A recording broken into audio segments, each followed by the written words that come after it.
ഒരേ ഒരു ചേരുവ മാത്രം മതി നല്ല അടിപൊളിയായിട്ടുള്ളൊരു സ്നാക്ക് ഉണ്ടാക്കാം കേട്ടോ. അപ്പോൾ അതിനായിട്ട് നമ്മളൊരു പാനിലേക്ക് 1 കപ്പ് വെള്ളം, ആവശ്യത്തിന് ഉപ്പിട്ട് കൊടുക്കുക, 1 സ്പൂൺ ഓയിൽ ഒഴിച്ച് കൊടുക്കുന്നുണ്ട്.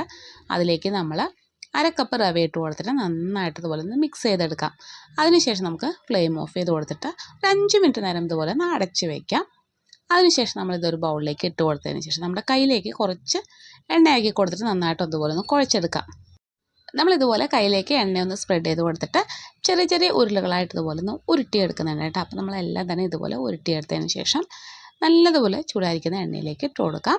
ഒരു മീഡിയം ഫ്ലെയിമിൽ വെച്ചിട്ട് വേണം ചെയ്തെടുക്കാനായിട്ട്, അല്ലെങ്കിൽ പെട്ടെന്ന് തന്നെ കളർ ചേഞ്ച് ആയി പോകും കേട്ടോ. അപ്പോൾ ഒരു മീഡിയം ഫ്ലെയിമിൽ ഇട്ടിട്ട് ഇതുപോലെ ഗോൾഡൻ ബ്രൗൺ കളറാക്കിയിട്ട് നമുക്ക് എടുക്കാം. അപ്പോൾ നല്ല അടിപൊളിയായിട്ടുള്ള നമ്മുടെ സ്നാക്ക് റെഡി ആയിട്ടുണ്ട്. അപ്പോൾ ടേസ്റ്റ് ഒന്ന് കൂട്ടാനായിട്ട് കുറച്ച് ഉപ്പ് പൊടി, മുളക് പൊടി, ചാറ്റ് മസാല കൂടി ഞാൻ ചേർക്കുന്നുണ്ട്. അപ്പോൾ നമുക്ക് ഈ സ്നാക്ക് ഉണ്ടാക്കിയിട്ട് നമുക്ക് സ്റ്റോർ ചെയ്ത് വെക്കാനും പറ്റും. അടിപൊളിയാണ്. ട്രൈ ചെയ്ത് നോക്കിയിട്ട് ഫീഡ്ബാക്ക് അറിയിക്കണേ.